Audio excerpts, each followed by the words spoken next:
Thank you guys so much for joining us. First, before all that fun, though, some of the wonderful ATC staff we have helping us out today to introduce themselves. Can we start out with Chloe to camera?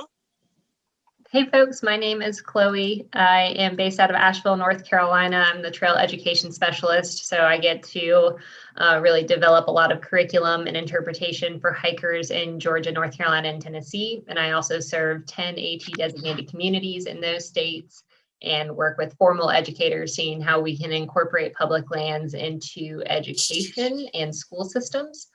And I also thru hiked northbound in 2015. Awesome. Thank you so much, Chloe. Catherine, do you mind telling us a little bit about yourself?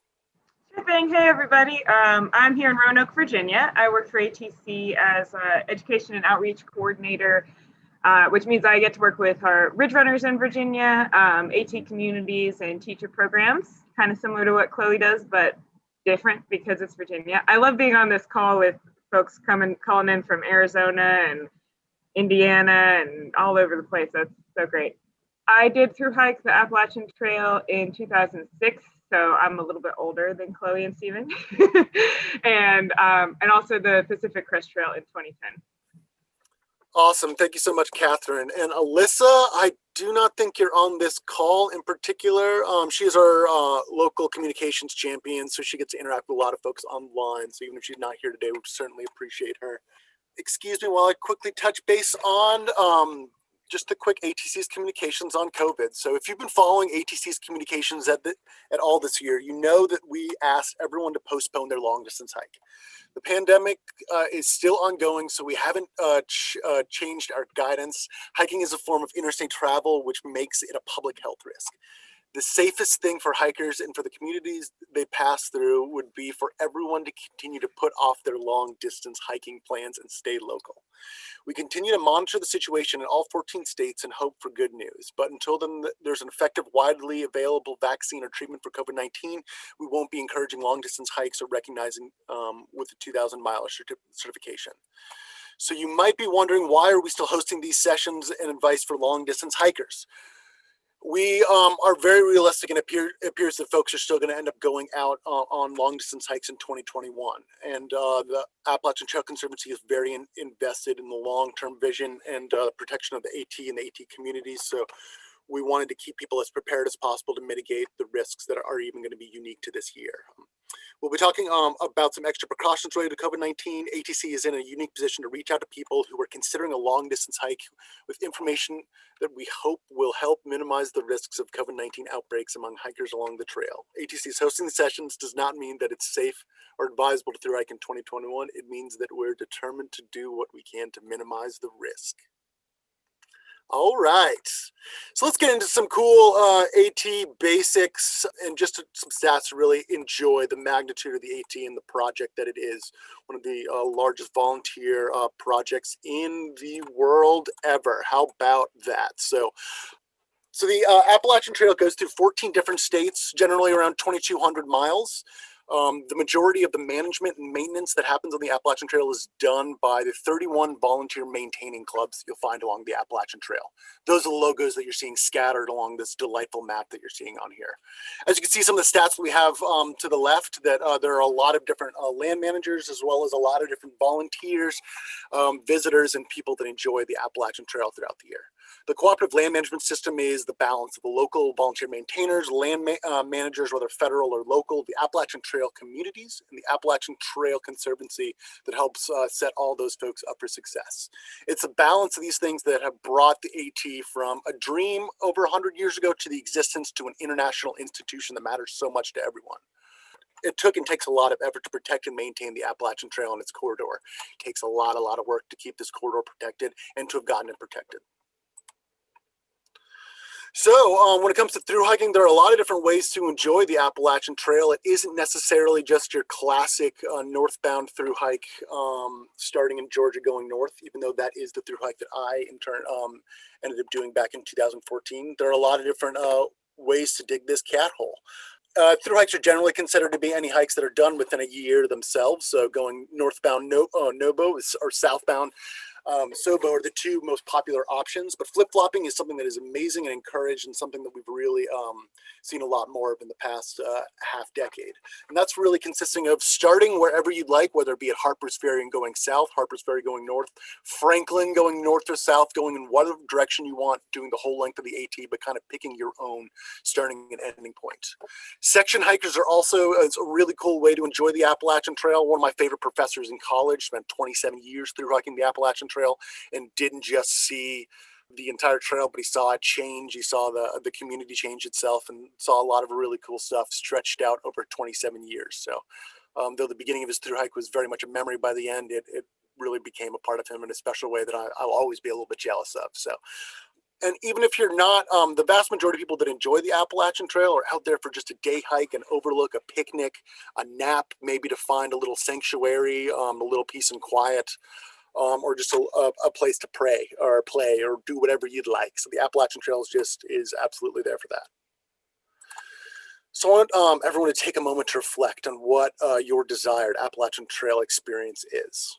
I'm gonna be quiet for a rare 30 seconds in this.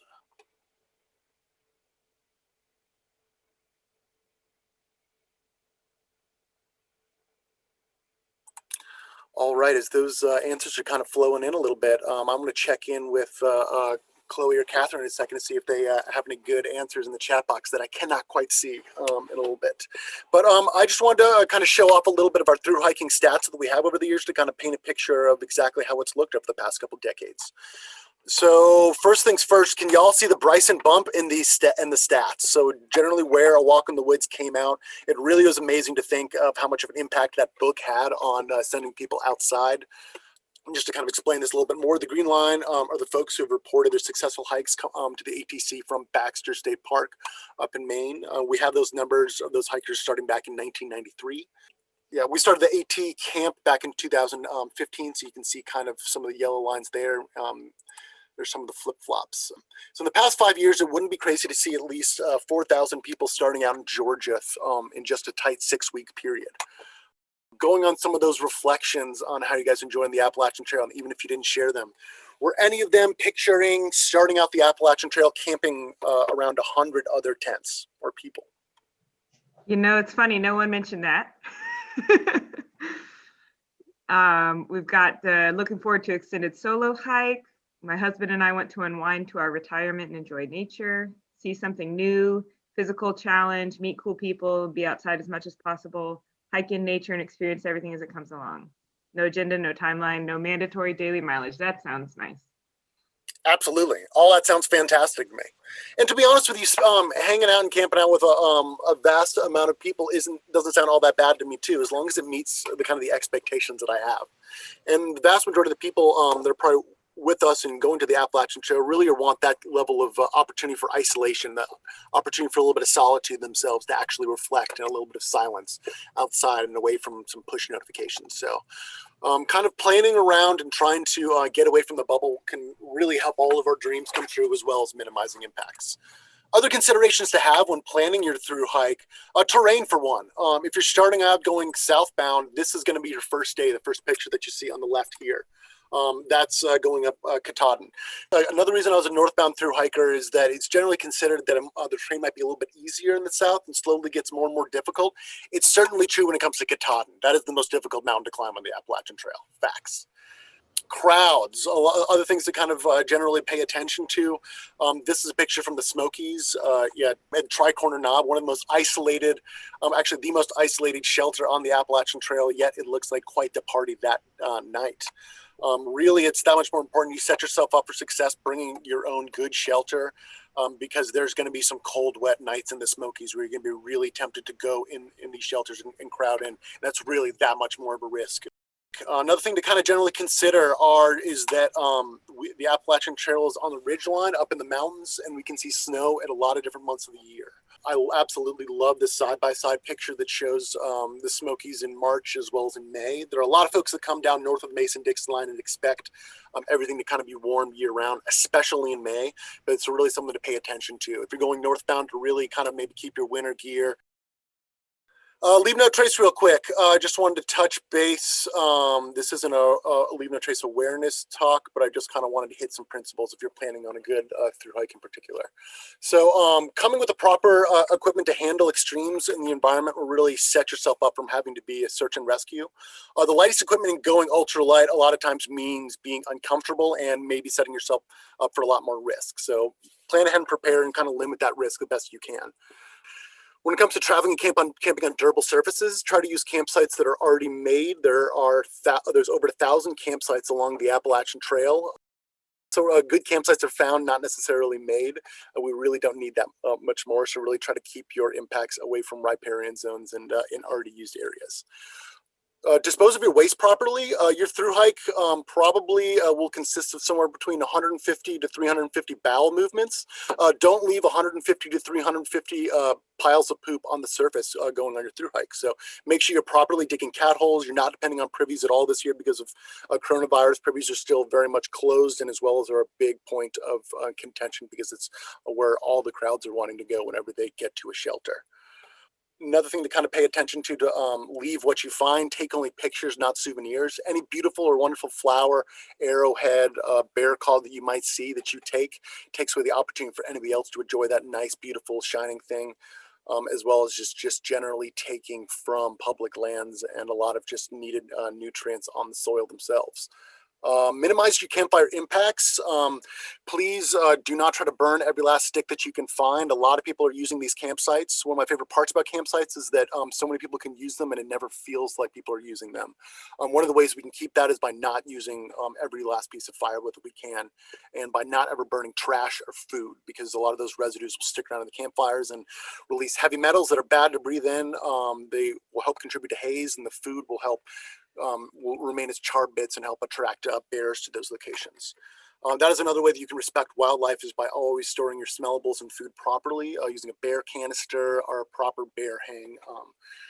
Yeah, just really keeping them from getting fed. A fed bear is a dead bear. You can't blame a bear from wanting to go from your delicious calorie-dense Cheetos after it's been spending a life looking for different small bugs to kind of sustain itself and sustain its 400-pound body. So keep the delicious food out of their bellies. Number 7, be considerate of other visitors. Even if it's the first night of your through hike or even before you get out there, the way you act reflects on all of the through hikers in the through hiking community. If you're not being considerate of a lot of other public spaces, whether that's being overly loud with music, smoking out shelters, being disregarding other people's potential opportunities for isolation, there are a million different ways you can be inconsiderate. Just try to be considerate of other visitors. Again, these leave no trace principle. These are principles and not rules. These are general things to try to help keep these public spaces amazing for generations to come. Also, did I say anything about digging a cat hole? This is just an awesome picture of a good cat hole, 6 to 8 inches. Yes, you can throw your toilet paper in those cat holes if you are below the tree line. You just generally get above the tree line in the whites and in some areas of New England. But as long as you can dig into the soil 6 to 8 inches, you are all good. If you are on snow, that is no longer an option. So feel free to wag bag. Give that a Google. We unfortunately do not have the time to get into that one today. All right, so atcamp.org is something that we've incorporated again to try to give folks a better opportunity for isolation when starting their through hike. It gives you a chance to voluntarily sign up your through hike and really see the different levels of popularity on your start day, depending on where you are going. Different pro tips, it's easier to use on a computer, but it's very doable on a phone for a simple through hike itinerary. Definitely check the charts first, find a less busy day to start your through hike, and then start your registration. We're really trying to keep numbers below the red line to try to keep the bubble from getting too big, to really overextend the resources and campsites that we have and over impacting the Georgia specifically, which just gets annihilated every year. Through hikers do not need to select campsites, just a starting point in particular. That kind of information we know is going to start changing the second you hit the trail, probably even before that. You cannot change your registration. If your plans change, please cancel your old one and create a new registration. Check your inbox and junk mail for any AT Camp information. after you do register, because we'll probably send something out to you. This is an amazing situation for us to kind of touch base with you, as well as for you to kind of plan your itineraries and see some of the crowds. If there's a forest fire, any differing change in some regulations, depending on, let's say, I don't know, an ongoing pandemic, we can't touch base with you if you're properly registered on AT Camp. And again, this is just a picture of showing what kind of clicking through for even just an overnight hiker for a couple days to kind of setting all of your itinerary to see what AT Camp can look like. It's a great tool. It's completely optional, not required like most permit systems are in national parks out west. Other safety in general that we kind of want to go across, situational awareness is key anytime you go outside. Paying attention to, listening to your gut when you're around other people, especially strange folks, is always important in kind of using your common sense. No bear selfies, please. Report any incidents, sketchy people to AppalachianTrail.org incidents. We will get that information out to law enforcement officers. As you see me today, I'm in the Appalachian Trail Conservancy's office in Asheville. A couple doors down the hall are law enforcement officers for all of North Carolina National Forests. It's really, we are regularly communicating with folks, and are again, the ATC is helping to set all the specialists up for success. So we're happy to communicate folks on, and to keep an eye on sketchy folks as they move around. Share your itinerary with loved ones around you and check in regularly with those folks. It's just all that much more important. The people that are close to you are going to be the first ones to know if anything has gone wrong in your itinerary. Consider carrying a satellite communication device like a Spot, a Garmin. These are really great options to be able to, if you don't have any cell phone service, or just a great just in case, to be able to hit the red button and send in a cavalry.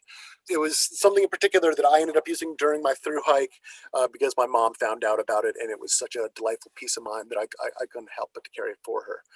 Firearms it's just another thing you have to stick and check in on. Local regulations all over the Appalachian Trail. It can be that much more difficult to really know those, going in and out of different land management, as well as they're very difficult to keep safe and clean, as you'll know that every piece of your gear will just get to a level of dampness during your through hike, and it will stay there, as you will too, as you get the dinge. So something else to take care of and plan for. Stay on top of the weather and different forecasts. ATShelterweather.com is a great place to get some information that's directly on AT shelters, and just paying attention to talk to each other as those hazards are kind of popping up. I love public lands more than most things, but even going outside isn't always my favorite part. It's the kind of community that you can get. A lot of the greatest information, hazards, water sources, food, lodging locations get from people that you're just talking to on the trail. So luckily, yeah, keep talking to one another as we go back and forth. So coronavirus again. So let's just talk about some other essential PPE that we definitely want to make sure to carry this year more than any other stuff. Face coverings, keeping as many, keeping them early and often for you to kind of sweat through them, get them dirty, for you to wash them regularly and change them regularly. They're not all that heavy, and it's something that if you're going to hike this year, it's something you should carry a lot of and use regularly, especially when you're around people at all. A personal shelter is absolutely required this year more than any other year, as the shelters are generally closed throughout the Appalachian Trail. That individual sleeping area is that much more important during a pandemic. Sleeping in the shelter for an extended period of time is really not advisable. A trowel and hand washing kit and hand sanitizer. So setting yourself up for success and knowing how to properly cat hole, again, is another key to your 2021 going out, because a lot of different privies are closed right now. And even if they're not, that is the most popular surface for a lot of different strangers to kind of come together and touch. Hundreds of people can use a nice, quiet Smokies privy in a day. Resupplying in town visits are a major point of just contact with folks, and a lot of these different rural small communities that might be 45 minutes to an hour and a half away from a major hospital. So it's just really limiting your contact with folks is all that much more important during a pandemic.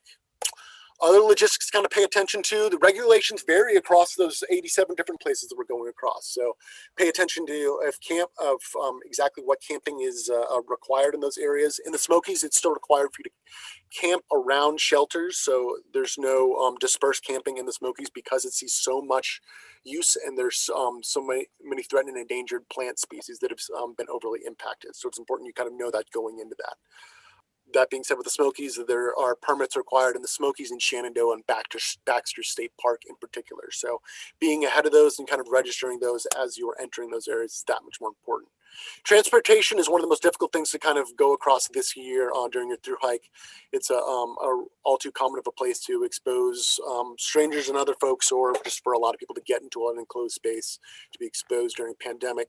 Keeping windows down, masks on, all those things are something to kind of mitigate those, but it's a very difficult thing to kind of do safely, and I don't really know how to do it during a pandemic. Register your hike on AT Camp again to lower those crowds. So if we just make the bubble smaller, all of our problems get that much easier. All right, so real quick, I want to touch on gear, and I'm kind of coming to an end on our regularly scheduled programming and kind of moving into our special stuff when it comes to budgeting for your through hike. So again, just to touch base on gear in a general way, your trowel and your poop system are that much more important this year than anything else, just not depending on privies. Even if the privy is there, a lot of the maintainers have not been maintaining it over the past year. So you might be you see some volcanoing this year. So. All right, doing a shakedown hike of 3 days and 2 nights is fantastic. I'm about to be saying that over and over again as we are talking about budgeting for your through hiking. All right, so our new programming. Again, so to get a little bit more, I didn't really share as much about my through hiking history when we started off, but I did the first 500 miles in 2012 as a 22-year-old, ended up getting off the trail with my 2 other friends.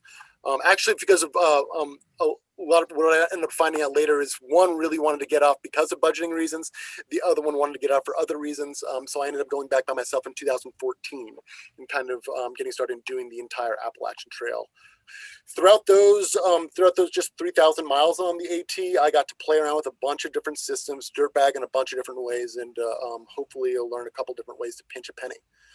So really quickly, just to go through budgeting for your through hike, the 3 things that I want to start on, I want to say early and often, are knowing thyself. So that's going to come up in a bunch of different ways. So knowing what your habits are. What do you like? What are your weaknesses? What are your preferences? What shoes fit your weird feet? How much coffee do you drink if you have any vices in particular? We're going to really try to be realistic with our budget, include fun, really not try to pinch a penny because it's going to be 6 months of our lives. And if we're constantly thinking about a budget, then we are not as free as we'd like to be in the woods. I'm going to go ahead and tell you right now to not try to quit any of your vices on the Appalachian Trail. I feel like 10% of through hikers show up thinking that they're about to quit. Cigarettes, coffee, alcohol, something that is just not that realistic when you're about to put your body through a certain amount of stress. So, and again, watching that town time and all that things that come along with it is going to be a recurring theme that we're going to see. So some budgeting basics that I'm throwing on anecdotally to kind of get going on there is that through hikes that I've talked to, through a number of people that I've talked to, cost somewhere between $2,700 and $12,000. That $12,000 can sound like a lot to you because the $12,000 through hikers may be a lot more common and they're just not that loud about being that way. To kind of break down exactly what you're spending money on, it comes down to that gear, the initial investment that you have to kind of, that you're starting off, somewhere between $500 if you're having a lot of used gear to $3,000 if you have a lot of new, shiny, ultralight stuff. And then that food and lodging balance that you have over 5 to 6 months. This is a massive range because it is that much. There's a lot of versatility and changes in the different kinds of through hikes that you can have. So here, let's hop in really quick with, I'm gonna break this down to some food, lodging, and then we're gonna go really deep into gear. So for food in particular, there's a number of small things you wanna pay attention to, as well as some just general adages. You want to know what kind of foods that you generally like and the ones you're into. Again, if you're planning on eating the same brick diet because it's the perfect amount of nutrients and you bought 6 months of supply, it's going to be very difficult to eat after about the 3rd meal itself. So there's a certain balance that you have between planning and having a lot of prepaid and pre-bought meals that you want to ship ahead of time, and actually having a realistic thing for what a through hiker is going to eat. 3 months, 5 months, 20 days into their through hike in particular. When you're buying in the store, I like to stick to 100 calories and or 1 gram of protein per ounce. That's a general weight that you want to kind of keep to, as well as if you're getting your bang for your buck for that food in particular. Pay attention to other areas where there are some food deserts where it's going to be that much more expensive or difficult to get food. A lot of those areas can be found in New England, around Fontana Dam in particular, a lot in Maine. These are areas where your opportunities are going to be small and as well is going to be very expensive. The more you kind of go out and kind of try out doing your individual backpacking, the more kind of foods that you're going to like. I mean, kind of figure out what is exactly right for you. You can save a lot of money by buying 6 months worth of food ahead of time, but you can also waste a lot of money if you end up getting off of the trail 3 months in. Another good way to save food, if you're like, oh man, I was going to plan on hiking in 2021, but now I'm going to delay because of the pandemic. Take a look at Craigslist somewhere between March, April, in a bunch of different mountain towns. A lot of times you will find $500 worth of Cliff Bars, North Sides, things along those lines, because someone bought them ahead of time and quit the Appalachian Trail, because it turns out they like posting pictures a lot more than they like camping. And then finally, the amount of meals that you eat in town will absolutely crush your backpacking food budget. The entrees and double entrees will end up being 5 days worth of food a lot faster than you kind of think. So you can get even nice stuff that you know that you like ahead of time. Let's say your dehydrated coconut milks, your dehydrated butters. Yes, these things actually exist nowadays, and really have that high quality stuff that you ship ahead of time because you know that they're successful and something delicious that you're going to like to eat. But it's really, again, knowing thyself. Lodging, and forgive me, I think another one of my pictures fell off of this one, but really the amount of time that you spend in town is really what it's going to come down to, the difference, that $6,000 difference in your through hike. So you end up starting to spend a night in town every time you go to town. If you end up trying to get a shower once a week, these things just get generally a lot more expensive. And as soon as you kind of start to spend more time in town, it just gets to be a lot of fun. It's a lot more affordable in the South. Generally $60 to Hiawassee, Georgia, buys you a 6-pack, a bunch of Zaxby's fried chicken, and a solo hotel room. $100 north of the Mason-Dixon line will not get you that hotel room. I was a young 20-something-year-old, so I definitely still enjoyed some alcohol while during my through hike, but I'm just watching out because it will absolutely kill your budget. Drinking will turn into more food after that big meal that you had, which will turn into more drinking, Little Debbie's. It'll just roll downhill, and you will care less and less about your budget. And then that hangover the next day is going to lead to a bigger breakfast, which is going to learn to another zero, which again, a dice roll at that point. 2 zeros in a row. Now you're kind of flirting with falling off of your Appalachian Trail and ending your through hike. Real talk. Gear. So this is a slightly different list, and we're going to kind of break these down by shelter, sleep system, because again, buying these heavy ticket items are that much more important thing to do. Real quick, and a primer to the outdoor industry is that it's tough, there are a lot of slim margins. It's difficult to make gear that's going to be good night after night in difficult Appalachian conditions. So a lot of times you get what you pay for, but that being said, I don't think you should necessarily start paying for the highest level of quality if you don't know what you like yet. So again, knowing thyself is that much more important. The thrift store is a great place to start. There are a lot of different opportunities for even backpacks, some sleeping bags, but clothing is by far my favorite thing to get in thrift stores. I'm not going to spend a lot of time on clothing in particular, but there are a lot of good used synthetic opportunities that you can find at your local thrift store. I ended up finding a really nice extra large pair of Columbia women's pants that got me Georgia to Maine. Feel free to, again, test everything out. This is my honest to God gear that I had, the big panorama on the bottom during my through hike. I ended up doing a shakedown in Georgia just for funsy, even though I didn't listen to anything they told me to do. Shelter. So again, knowing exactly what you're into. Are you a cold sleeper? Do you snore? Do you get claustrophobic? So try out everything you can, especially if you can do it before you actually buy it. So borrowing another friend's shelter is that much more important.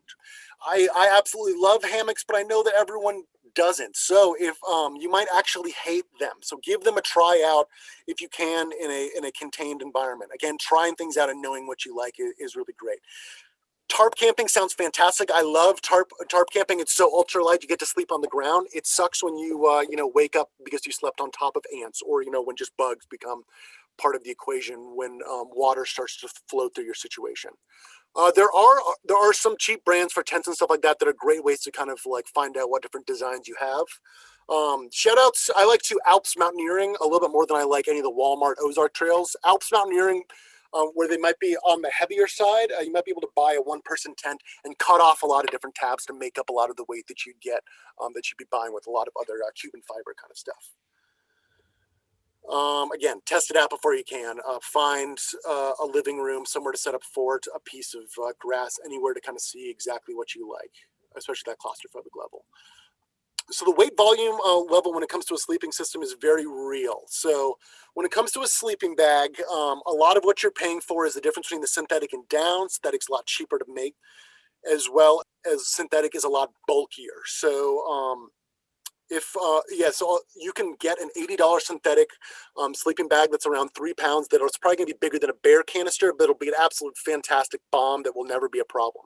You can also get a 1 pound, 2 million fill down quilt that might cost you $500, $600 that packs up smaller than a baseball. Some pros and cons, general things that y'all are probably familiar with. Synthetic insulation is bulkier, heavier, cheaper, but it's still warm when wet. So a great thing in the Appalachians. Yes, whether you like it or not, you might end up sleeping with a wet sleeping bag. Down insulation has a range of loft between 550 to over 1,000 nowadays. Packs up smaller, is very warm, but again, it's not as warm when wet and is a lot more expensive. And again, that sleeping bag decision that you're going to make throughout your through hike, do you want 2 sleeping bags? So something maybe, when you're starting off, if you're going northbound or even southbound, it's generally going to be colder on your beginning and end of your hike. So are you going to start off with kind of a bigger, bulkier 0 degree and then going into a summer thing and then going back into it? Or are you going to get one very nice high dollar 20-degree sleeping bag that's worth it throughout the entire range?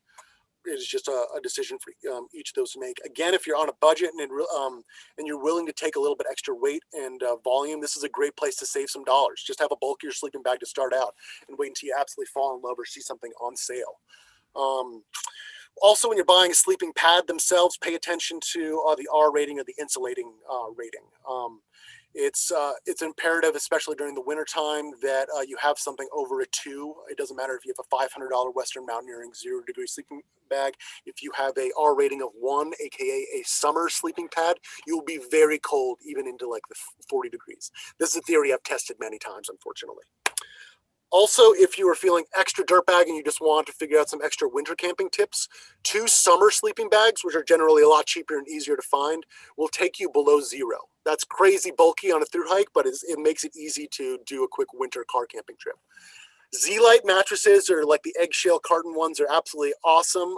They are fantastic in the summertime and in the wintertime, and they will absolutely never pop. If you get to more expensive inflatable sleeping pads, those just run on the risk of popping. When it comes to gear, it is really coming down to buying the right thing 1 time or 2 times if you're going to do a multiple sleeping bag system, and not replacing it over and over again, because that, again, how you get a lot more expensive. We're trying to budget here. Backpacks are absolutely awesome, and they are the most difficult thing to buy used. I said sometimes you can kind of find one from a thrift store, especially if you're starting out backpacking. I always recommend that. But that being said, that there are a million different options that are kind of set for yourself. A lot of people are really into ultralight backpacks. Those are great, but if you're going to put 50 pounds in an ultralight backpack, you're setting yourself up to fail. A lot of those ultralight backpacks cut out in weight in particular, so you lose a lot of padding, so it isn't necessarily as comfortable depending on exactly how heavy your pack is. So it's that much more important to pack everything ahead of time and know what you're getting yourself into. Shout outs to some of the big companies that can kind of, that are bigger and can provide nicer customer service. During my through hike, I watched Osprey and Gregory ship a new backpack out to through hikers while they were carrying a broken one on their back. So in a very much trust way, to no cost to the through hiker because it broke during their through hike. I respect companies for going out of the way to do that, because it's not that reasonable thing to ask. Again, real quick, I want to talk about shoes. Each and every one of us is our very own Cinderella. So like by that, I mean, you really need to know your own foot, know your own cankle, and know what's going to work for you. Some people are still all about that leather boot life. This boot with the busted toe on the left side is from my buddy Atlas, who wore those boots for 1,700 miles on the AT. That is the one pro of boots, is you only go through 1 or 2 pairs on your through hike. Or there's a lot more into that Solomon ultralight hiker, ultras. That's kind of what I've moved into a little bit more. During my through hike, I used 6 different shoes depending on how I could get those. So I worked part-time as at a gear shop to help get some pro deals before my through hike, another budgeting tip, as well as there was a couple different sales incentives to sell enough of this kind of shoe I get a free pair, so that I would try that out on my through hike. Again, that being said, going back to my Cinderella comment, some of the free shoes that I got just did not work with my beautiful cankle, and despite the fact they were free, the most beautiful price, it was just not something that's right. And now that being said, now that I've tried out a bunch of different shoes, I know that Salomon XA Pros are really the ones for me. I've hiked enough to know that if my feet are actually going to get bigger, yes, your feet can possibly get bigger throughout your through hike. Your arches can fall, your feet can swell up. It's something that can change. And actually, now that I've said how much I like Salomon's, though my feet did not get bigger on my through hike, and I don't think that they've gotten bigger, Salomon shoes I've actually gone up over the past 2 or 3 years because I actually think the shoes have gotten smaller, but that's probably just in my head. Don't sleep on really good socks. Darn Toughs are absolutely fantastic, my personal favorite. And yes, they do back those up for a lifetime warranty. I sent a lot of socks back into them that were busted toes after buying dozens of pairs of them over a lifetime, and they sent back store credit for a bunch of new socks, and I got them. It's fantastic. If you are going to do that, though, wash the socks before you send them back in or try to get a return. Sending in through hiking dirty socks to someone is an act of aggression. All right, there's a lot of other great tips that I also have that I tried to curtail because we're still during a pandemic. Work for stay is an amazing thing that I did during my through hike. A lot of time it comes down to talking to locals and seeing what nice lady would like some weeds to get pulled, wants their compost turned, has some things on high shelves to get reached, so I can basically camp out in her front yard. It's a great way to do it, but I don't necessarily recommend it during a pandemic because I'm worried about that old lady. Piling in cars and hotel rooms.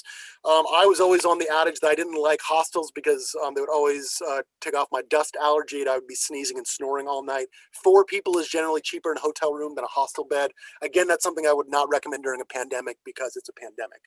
Camping and hanging out with random people as much as possible is my favorite part about through hiking, and it sucks that you can't really do that as much because of said pandemic. That's really where you learn all the best dirtbag hiking secrets and all the best ways to save money in general.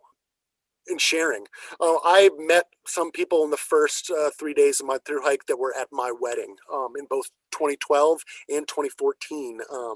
So they're people that I just knew immediately. They were just part of my soul and my family. Sometimes that means we slept in, the same tent if we wanted to ultralight through a section, hit up a bunch of side trails, or menu planning together. Something else that I cannot recommend during a pandemic. So. Other take homes, really that town time will absolutely blow your budget and potentially your through hike together. Really knowing and testing out your systems yourself, exactly what you like, what food you will actually eat rather than food you will waste is the best way to save money in particular. Knowing what systems you like so you're not buying and replacing your systems over your through hike is the way you spend money. Yes, you can go too cheap and low quality with some of your things. You'll end up replacing it time and time again. Don't get a dry bag from Walmart. It's already not a dry bag by the time you take it out of the packaging. Be realistic. Through hiking is a lot to ask on a piece of gear. So if you're going to call up and yell at a company because a piece of gear broke after 2,000 miles or a pair of shoes has holes in them after 1,000 miles, maybe kind of take stock of exactly how much is a reasonable thing to ask for one piece of gear. And again, there are a lot of great places to buy. I could not and did not want to spend as much time on really outlets to kind of buy stuff as to not show as much favoritism, but used gear is my absolute favorite. Craigslist, especially fresh after the start of through hiking season, so you can kind of take up what a lot of people have bought previously. Facebook Marketplace, again, there's a lot of amazing camping equipment that's just sitting in people's garages. People will sell that periodically throughout the year. Steep and Cheap is where I get my absolute favorite stuff. That's where backcountry.com's extra sell over a lot of their stuff, as well as the REI. I love all the time because they absolutely support us in the Appalachian Trail Conservancy, and their outlets and used gear interface selling online has gotten a lot better. So absolutely fantastic. eBay, Mercari, whatever used places you can find are absolutely fantastic. Try out crappy, heavier stuff while you get better at through hiking. Never forget that people through hiked with 60-pound packs, and you don't need to just spend thousands of dollars to make your pack extra light when really you just need to build up some calluses on your feet and your brain. Thank y'all so much for taking the time out to talk to me about budgeting or hear what I had to say about it. Here, I'm going to end my slideshow. I know I was all over the place, but I tried to be as helpful on this thing that can be all over. Budgeting can mean so many different things. Hiking your different hike can mean a lot of different things to a lot of different people. Hopefully I helped you save a couple dollars on your next adventure. So I'm not sure if I missed this, Stephen, but I just want to either reemphasize or bring up when you're budgeting, you need to think about your at-home expenses as well. And so if you have a rent to pay, if you have a mortgage to pay, if you're putting kids through college, if you have a cell phone bill, car payment, anything like that, that's part of your budget, and you really should start there. I would not recommend you follow my suit where I just deferred my student loans while I thru hiked. Apparently interest builds, it's crazy. But just making sure that you're taking care of all of your at-home expenses, or you're selling cars, you're selling houses, and you're thinking about that, and then you're adding your gear, and then you're adding your on the trail budgets that Stephen was talking about. So yeah, don't forget to pay your bills at home. Yeah, I did trim my burn rate slider, exactly what your monthly bills are. The best way, the only buddy that I know that got under $3,000 on his thru hike was because he had no rent, no bills. He was too young to drink. He also put that out as advice. So I got another good question from Mark. Minus the obvious sleeping system temperature ratings, are there equipment choices that match up with type of hike, i.e. flip-flop hits more mud in Vermont and black flies in Maine, so should footwear be different, should headgear or tent netting be different, etc.? That is a good question that maybe Stephen and Chloe, you each might want to weigh in on. The first thing that comes to mind for me is just that not just with your sleeping system, but all of your gear, if you can start out when it's warmer, you're not going to need to carry as many layers to start out with. And I think I had a 20-degree bag for the whole trail, and I had a silk liner, I had lots of warm layers to wear. I was very cold until Virginia. And I started in mid-March. I just wasn't warm enough at night for a long time. And that was, I know some people will have two sleeping bags and they swap out a 0-degree or 10-degree bag for a 40-degree bag when it warms up. Obviously, it's cheaper to just buy one sleeping bag. The 20-degree bag worked for me on the northbound itinerary. But man, if I had started in May doing a flip-flop, I would have been great with that 20-degree sleeping bag probably all the way through. And if I needed to get warmer, it would have been at the end of the hike, in the fall, when I would know what I needed a little better. That's what I think of right off the bat is just all the cold weather gear you have to carry. So flip-flop lets you start out without having to be an expert winter camper. What do you think, Chloe and Stephen? Yeah, I went northbound, so I had a 30-degree bag the whole time, plus like a 10-degree liner. I don't think liners do much, honestly. And I had an 18-degree night in Georgia that I'll never forget. And those are the nights where you feel like you're surviving, not really sleeping. So I was definitely a little bit colder in the beginning. And then once I got to the mid-Atlantic, I would just sleep on top of my liner or inside my liner on top of my sleeping bag. So I never shifted, but now I do a lot more winter camping, and I have a 0-degree bag. And there are some nights in the Smokies where I'm so thankful I have that 0-degree bag because I can actually sleep. And then I never carried like a fly net that I would wear around my head, but boy, was I jealous of people that had that in Pennsylvania, when you would just have these flies dive bomb into either your ears or your nose or your eyes. And yeah, and I did have my mom send up some cold weather gear once I got into New Hampshire again. Stephen? Yeah, I feel good about all you guys' sleeping system answers. So I'll hop over to I think you had some shoes part of that too. There's a balance between Gore-Tex and non-Gore-Tex that I keep each active going in my closet. So depending on how good the Gore-Tex is, and let's say a mud area and how cold it is, you may want to keep your feet as dry as possible. But if it's excessively hot, you might be better off soaking your feet and letting them dry. Non-Gore-Tex shoes dry a lot faster. So during the summertime, I've had friends that might plow through a stream crossing that I might be rock hopping in my Gore-Tex shoes. Also, as soon as Gore-Tex starts to fail and gets completely saturated and is very cold, it really fails bad in terms of your feet are still going to get wet. They're going to stay wet for longer. And if it's very cold, your shoes will freeze in a horrible way. So it's something to kind of pay attention to. That being said, if I'm hiking in the fall in a moist area, I'm definitely in some fresh Gore-Tex. Do people use insect repellent? If so, is there a brand name? When I started my hike, I was very anti-DEET, very anti-insect repellent. And by the end of it, I was wearing it like hairspray. So people will sometimes use permethrin on their gear that they'll either wash in or spray on. So you can do that like on tents or on your actual clothing. You can wash that into it to avoid ticks. I think it's personal preference of what you want to spray on your body or on your clothes or on your gear. There are a lot of bugs out there, and that is probably one of the most mentally challenging things of the entire thru hike is just walking in really, really heavy, moist air with bugs flying all around you all day. Stephen or Catherine?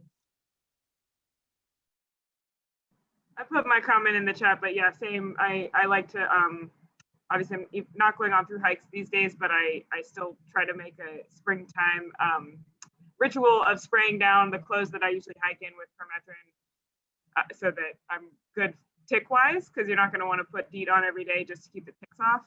But it's good to have something you can notch it up to. They make some really small ones that are like 100% DEET or really high percentage of DEET. It's that don't take up a lot of space in your pack. How about you, Stephen? For brands, I like the eucalyptus cutter one. That was just one that it was working better than the 100% DEETs.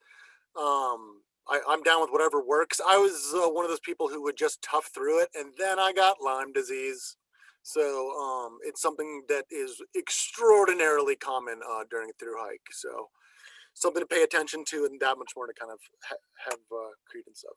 Take credence of. I also got Lyme disease, but I hiked in the days before the permethrin spray was a thing. So now that's why I have a yearly ritual. I think that really does hit the point of like, it's just such a common sickness that people come across on the AT and they get exposed to. I did not get Lyme's disease, but I have 3 friends that got it on my thru hike.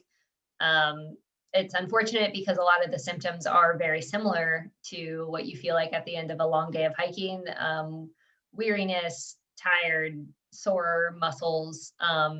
So, and it's just an important reminder to check for ticks every single night. Get a buddy to check your back. Selfie mode on your phone is always a good way to see in between the crevices.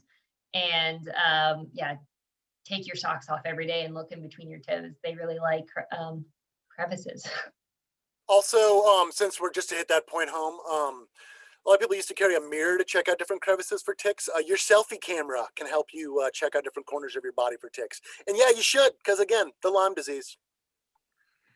Got this question about, I've heard some people put peppermint oil on their tent to repel spiders. That's a new one to me. I've not heard that. I've heard that. I had a cousin give me some peppermint oil to do that, and I did not do that because peppermint oil is peppermint scented. And I would rather use DEET or permethrin than invite a bear or a raccoon or a mouse to check out that sweet smell on my tent or clothing. Also, ideally, your tent, has a bug layer that will, so you don't need the peppermint oil. Yeah, so I'm going to say we probably don't recommend that for the bear issue. Secondary flip-flop start point. Is there a secondary flip-flop start point similar to, but after Harper's Ferry, just in case the 2022 Harper's Ferry flip-flop bubble is large, etc. Yeah, you can do a flip. The cool thing about a flip-flop is you can flip from anywhere you want. And there's actually on our website, maybe we can add the link. We have a few different itineraries that have been popular over the years, spelled out with kind of their pros and cons, like the Cool Breeze and the, man, I'm blanking on the names of the other ones because the Cool Breeze is the one with the coolest name. Leapfrog. The Leapfrog, yeah. So there's any, you can do it any way you like. In terms of north of Harper's Ferry, you can't start too late if you're going to go all the way, or it really depends on what time you're starting, because if you start too early, you don't want to get to Maine when the black flies are still going on if you can help it. But you can also do a flip-flop where you, in 3 parts, you know, you hike north and you come back south and then you go back north, because a lot of folks do like to save Katahdin for the end. You know, you can still finish on Katahdin, but do a flip-flop leading up to it if you want. So some folks will hike to the 100-mile wilderness, go all the way back to Springer, hike back to Harper's Ferry, wherever they left off, and then go back to just do that 100-mile wilderness in Katahdin. They want that iconic kind of ending point. All right, Stephen, you want to wrap us up? Those are all the questions we have. Yeah, those are all the questions. Yeah, it was absolutely wonderful talking to y'all. Again, being realistic with your budget, giving a little extra space, save some time and some cash for some fun. You know, part of your thru hike might be staying at the Doyle in Duncannon, Pennsylvania. So just saving exactly for what your desired experience and setting yourself up for that is really what it's all about. So thank y'all so much for taking the extra time to plan your hike and spend your afternoon with us.